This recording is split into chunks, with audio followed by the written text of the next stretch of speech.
My name is Cheruku. I'm from Whitestone, New York. I went to college at Queens College, and after which I joined the American University of Antigua.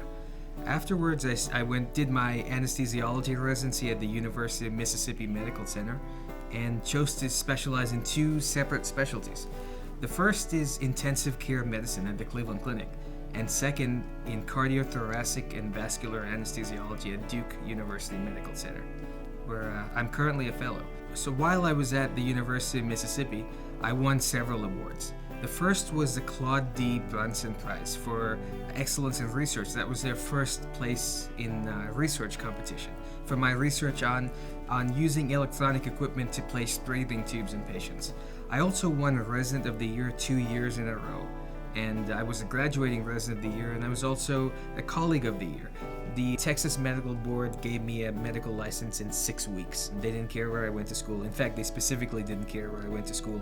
When I first started at AUA, it was essentially a bare bones institution. When I go back now, I compare it to some of the best American medical schools in terms of infrastructure. Perhaps because of the success of the school, they're able to invest a large amount of resources on their students and on the campus to provide a fantastic learning experience.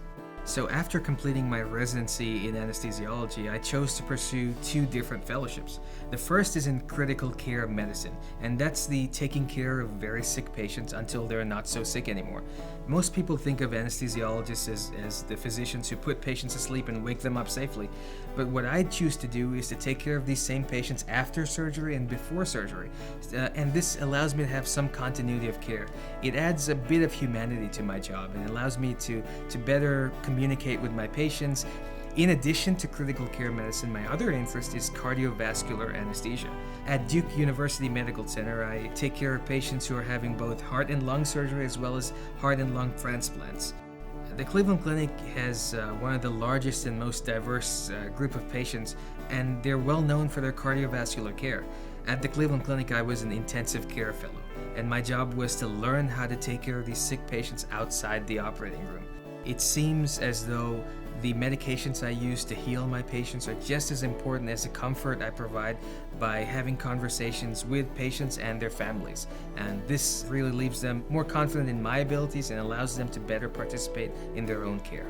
So at AUA's clinical sites, communication skills were greatly emphasized. And it is these communication skills I use on a day-to-day basis, both in the operating room and the intensive care unit. And this is one of my greatest assets. The notion that Caribbean medical students cannot compete is something I think is a misconception. It really comes down to the individual student. When I see myself and my colleagues successful throughout the United States practicing medicine, pursuing their passions, it inspires me to recommend other students to join AUA, and I know that AUA does a great job in fostering this success.